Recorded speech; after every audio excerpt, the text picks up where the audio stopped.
Bonding in complexes और bonding in complexes में पहली थ्योरी है valence bond theory.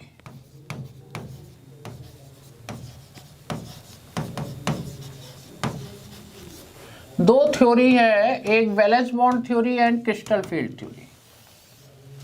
Valence bond theory, देखिए वैलेंस बॉन्ड थ्योरी क्या है। एक एग्जाम्पल लेते हैं और how this compound is formed इसको थोड़ा समझते हैं, उसी में सारे क्वेश्चन के आंसर छिपे हुए हैं। K for efficiency, how this compound is formed, इसको जरा देखते हैं। किसी भी कंपाउंड की फॉर्मेशन होती क्यों है? ऑक्टेट को पूरा करने के लिए। इसमें कैसे कैसे ऑक्टेट पूरी करी, तो सबसे पहले देखिए पोटेशियम ऑक्टेट पूरी करता है एक इलेक्ट्रॉन लूज करके 4k प्लस FeCN6 -4। 4 पोटेशियम एक इलेक्ट्रॉन लूज करके K+ की फॉर्म में आ गए और ये 4 इलेक्ट्रॉन FeCN6 पे चले गए। राइट, इन्होंने ऑक्टेट को पूरा कर लिया। अब इसके बारे में नहीं सोचेंगे, अब ये सोचना है कि ये चारों इलेक्ट्रॉन गए कहां पर, जरा ये सोचते हैं।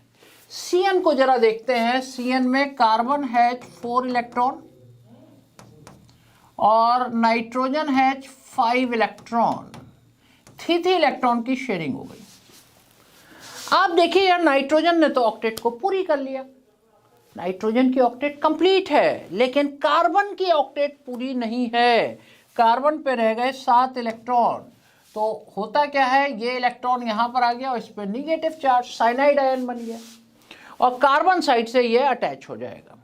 तो यहां पर 4 Cn के तो पूरे हो गए, 4 पोटेशियम से मिल गए, फिर भी 2 Cn बचे। 2 Cn क्या करते हैं, आयरन से 2 इलेक्ट्रॉन खींच लेते हैं और आयरन +2 में आ जाता है। एक एक एटम को देखिए, आयरन +2 में आ गया।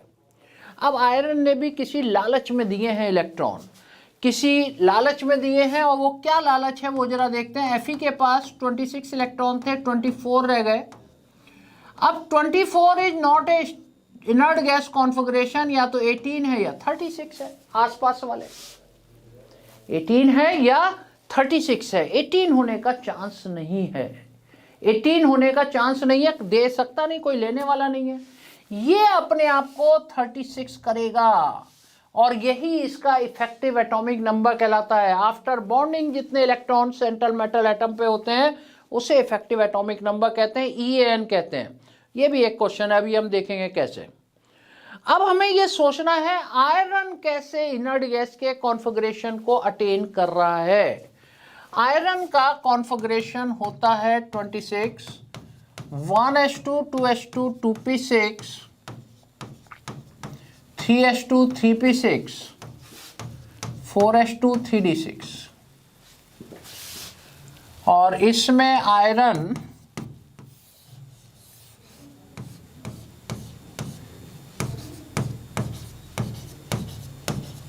थ्री में 6 इलेक्ट्रॉन, 4s में 2 इलेक्ट्रॉन, आगे वैकेंट पड़ा हुआ है 4p। आयरन आएगा +2 में, 2 इलेक्ट्रॉन आउटर मोस्ट शेल से निकल जाएंगे। समझ लीजिएगा, एक ही एग्जाम्पल से सारी चीज़ें क्लियर हो जाएंगी, हर कॉम्प्लेक्स में फिर कर सकते हो। 3d आ गया, 4s खाली हो गया, आगे खाली पड़ा हुआ है 4p। अब इसके बाद आपको सोचना है, 2 टाइप के लिगेंड होते हैं, एक स्ट्रॉन्ग और weak. Strong ligand field effect लगाते हैं। लिगेंड फील्ड इफेक्ट क्या होता है, लेफ्ट हैंड साइड में सबको पेयर्ड कर देना।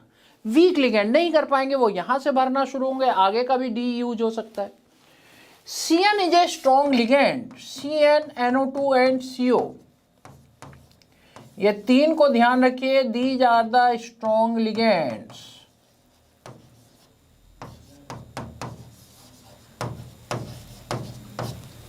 These are the strong ligands, और ये strong ligand left hand side में सबको पेयर्ड कर देंगे। तो आफ्टर लिगेंड फील्ड इफेक्ट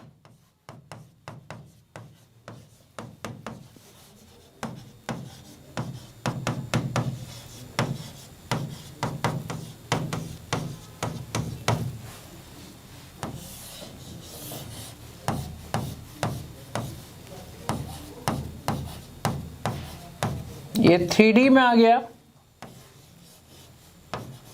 सारे इलेक्ट्रॉन लेफ्ट हैंड साइड में पेयर्ड हो गए। 4s आ गया। अब जरा देखिए, साइनाइड आयन अपने पेयर ऑफ इलेक्ट्रॉन को डोनेट करेगा कार्बन की साइड से, एक पेयर इधर, 6 ऑर्बिटल अपने लिए इसने खाली कर लिए।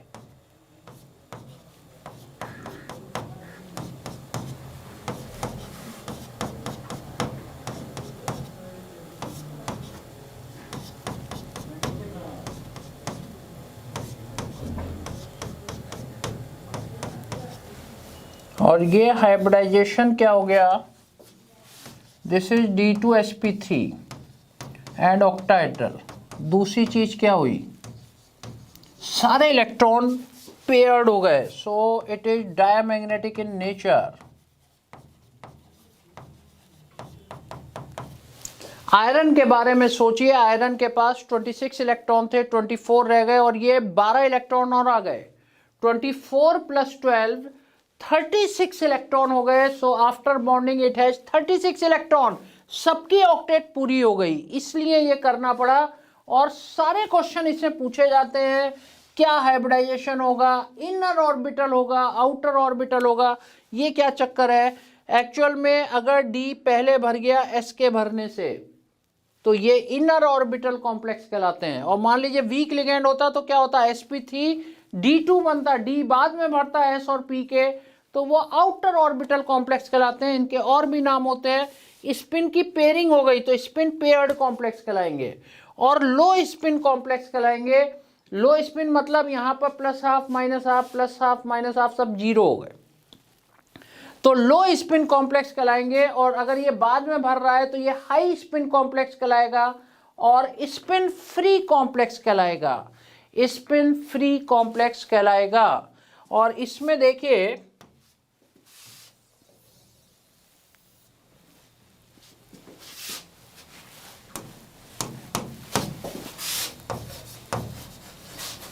Effective atomic number,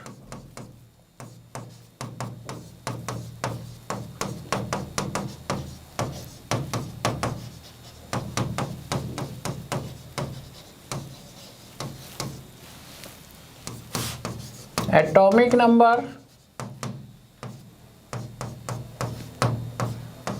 number of electrons लूज्ड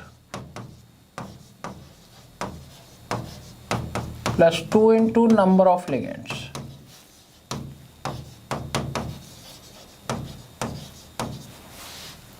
अब जैसे इसके केस में अगर हम कहें तो 26 - 2 + 2 into नंबर ऑफ लिगेंड 6 हो गए, मोनोडेंटेड लिगेंड बेसिकली। बाइडेंटेड है तो उसे 2 की तरीके से काउंट करना है। एक्चुअल में देखा जाए तो number of orbitals used by the ligand होना चाहिए, number of orbitals used by the ligand. तो ये आपका 36 आ गया। एक क्वेश्चन ये भी आता है कि कौन सा EN रूल फॉलो करेगा, कौन सा नहीं करेगा। तो जहां पर इनर्ट गैस का कॉन्फ़िगरेशन आ जाए इफेक्टिव एटॉमिक नंबर, तो वो EN रूल को फॉलो कर रहा है, अदरवाइज EN रूल को फॉलो नहीं कर रहा है। ये बात ध्यान रखिए। तो ये बड़ा इंपॉर्टेंट था कि कैसे इन्होंने कंप्लीट करा। एक पॉइंट और नोट कर लेना, अगर D ऑर्बिटल पहले भर जा रहे हैं S और P से, मतलब अगर स्ट्रॉन्ग लिगेंड है, तो उसे हम बोलते हैं इनर ऑर्बिटल कॉम्प्लेक्स। इसके 3 नाम होते हैं, इनर ऑर्बिटल कॉम्प्लेक्स और स्पिन पेयर्ड कॉम्प्लेक्स और लो स्पिन कॉम्प्लेक्स और लो स्पिन कॉम्प्लेक्स। और अगर डी ऑर्बिटल बाद में भरता है एस और पी के, तो वो कॉम्प्लेक्स कहलाते हैं आउटर ऑर्बिटल कॉम्प्लेक्स और स्पिन फ्री कॉम्प्लेक्स और हाई स्पिन कॉम्प्लेक्स। तो ये बातें आपसे, ये सारे क्वेश्चन आपसे पूछे जाते हैं कि कौन सा इनर ऑर्बिटल, कौन सा आउटर ऑर्बिटल। नहीं पूछा, लो स्पिन और हाई स्पिन करके पूछ लिया, स्पिन पेयर्ड कॉम्प्लेक्स पूछ लिया या स्पिन फ्री कॉम्प्लेक्स, सब एक ही बात है। 3 एग्जाम्पल बहुत पूछे जाते हैं, वो तीनों एग्जाम्पल और करा रहा हूं मैं आपको। निकेल के 3 कंपाउंड हैं, NiCN4 2-, NiCl4 2- और NiCO4। ये तीनों एग्जाम्पल मैं आपको और कराता हूं तब, और बहुत इंपॉर्टेंट और कई बार पूछे जा चुके हैं, और क्लियर हो जाएगा।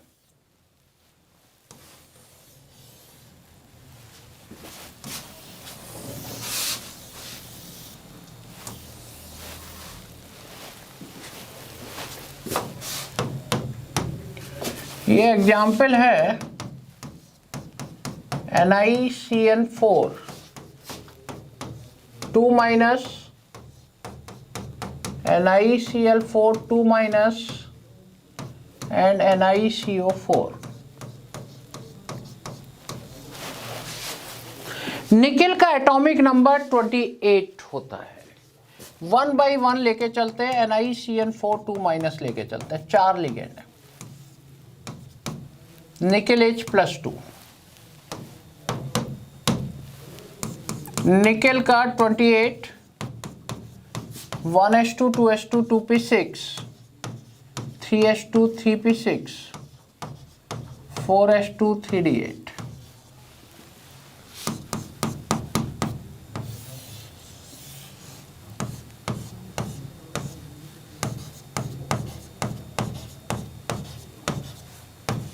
Three D 4s 4p। Nickel आ गया +2 में, ये 2 इलेक्ट्रॉन निकल जाएंगे।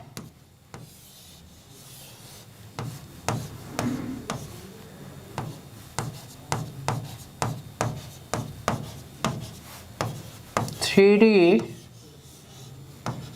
4s 4p,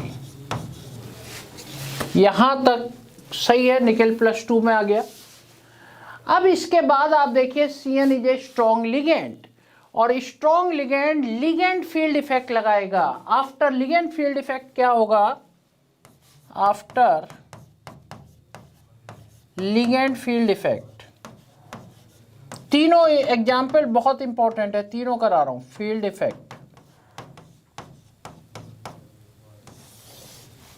सारे इलेक्ट्रॉन लेफ्ट हैंड साइड में पेयर्ड हो जाएंगे।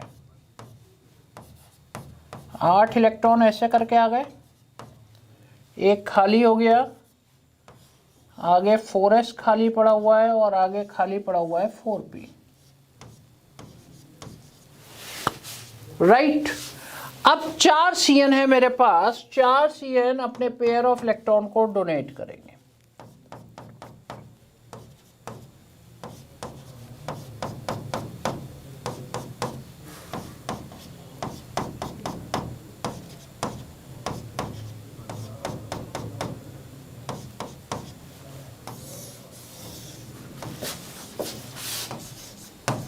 DsP2, this is a square planar,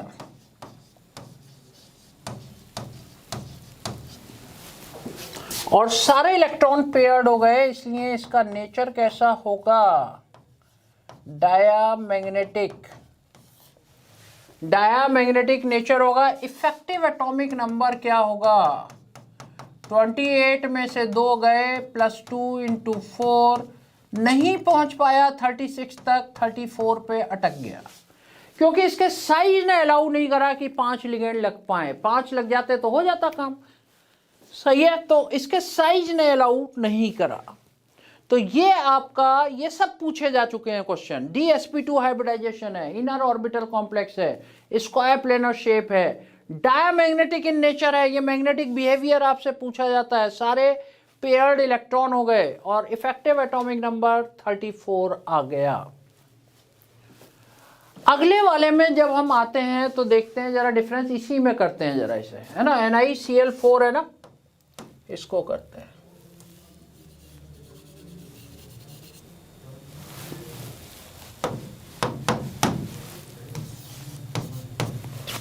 nickel +2 ही रहेगा।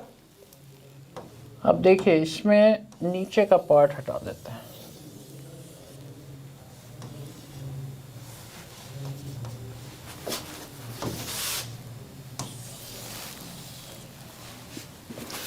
अब इसमें आप देखिए, यहां तक सेम चलेगा, यहां तक सेम चलेगा। डिफरेंस कहां पर आया कि this is a week ligand, pairing नहीं कर पा रहा है, पेयरिंग नहीं कर पा रहा है, तो यहीं से भरना शुरू हो जाएगा। Cl माइनस,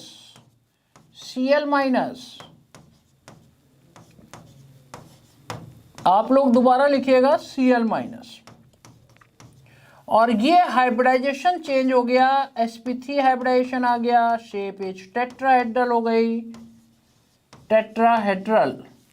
और पैरामैग्नेटिक इन नेचर, दो अनपेयर्ड इलेक्ट्रॉन आ गए, पैरामैग्नेटिक इन नेचर। और effective atomic number is same, that is 34। तो ये NiCl4 2- के केस में हो गया। NiCl4 2- के केस में इस तरीके से आ जाएगा, राइट, क्लियर। अब हम आते हैं NiCO4 के केस में। NiCO4 के केस में उसके लिए अंदर का ये खत्म, ये खत्म।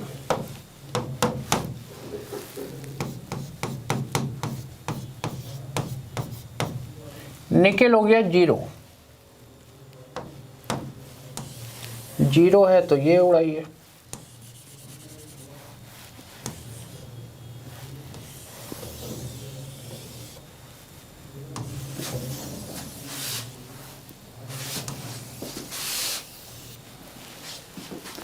देखिए 0 ऑक्सीडेशन नंबर है तो ये इलेक्ट्रॉन नहीं जाएंगे, निकेल 0 है। लेकिन एक बात है यहां पर, CO is a strong ligand, CO एक स्ट्रॉन्ग लिगेंड है तो लिगेंड फील्ड इफेक्ट तो लगाएगा, और लिगेंड फील्ड इफेक्ट लगाएगा तो ये दोनों इलेक्ट्रॉन, सॉरी ये तो मैंने सेलेक्ट नहीं करा, इसको पूरे को ही हटाते हैं।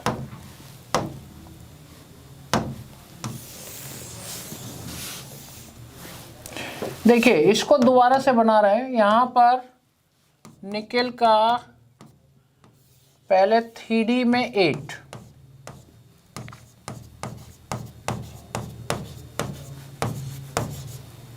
फोरस में 2, और आगे खाली पड़ा हुआ है 4p। अब इससे कोई इलेक्ट्रॉन तो नहीं निकल रहा है, लेकिन CO एक स्ट्रॉन्ग लिगेंड है, लिगेंड फील्ड इफेक्ट लगाएगा, और लिगेंड फील्ड इफेक्ट में ये इलेक्ट्रॉन पेयर्ड हो जाएंगे after ligand field effect.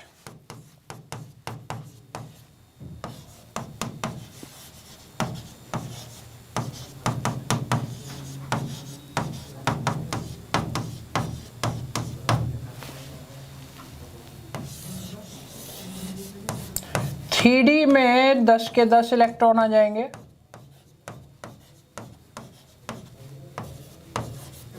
Forces खाली हो गया, फोरस खाली हो गया, आगे खाली पड़ा हुआ है 4p। और अब आप देखिए CO के पास एक पेयर ऑफ इलेक्ट्रॉन है, और ये पेयर ऑफ इलेक्ट्रॉन इन चारों ऑर्बिटल में भर जाएगा, चारों ऑर्बिटल में भर जाएंगे, और ये CO आ गया, ये CO आ गया,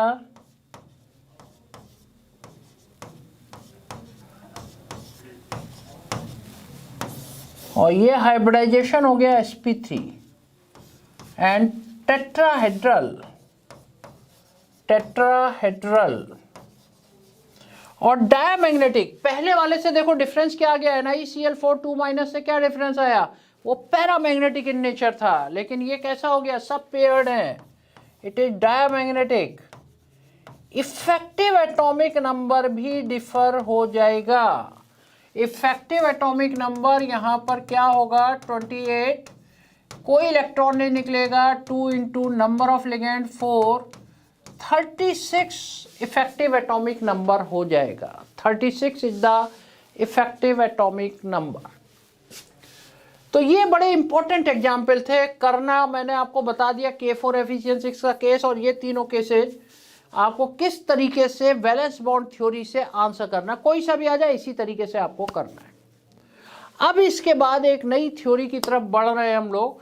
मोस्टली क्वेश्चन तो इससे हो जाते हैं, कुछ जगह पर गड़बड़ होती है, तो दूसरी थ्योरी की तरफ पढ़ रहे हैं, that is crystal field theory. इससे एक बात और है, इसका एक ड्रॉबैक, जो सबसे मेन ड्रॉबैक है, colour of the compound can not explain, क्योंकि ये सब डीजनरेट ऑर्बिटल है और ये इधर उधर जाएंगे, कोई भी ना एनर्जी को लॉस करेंगे ना एब्जॉर्ब करेंगे।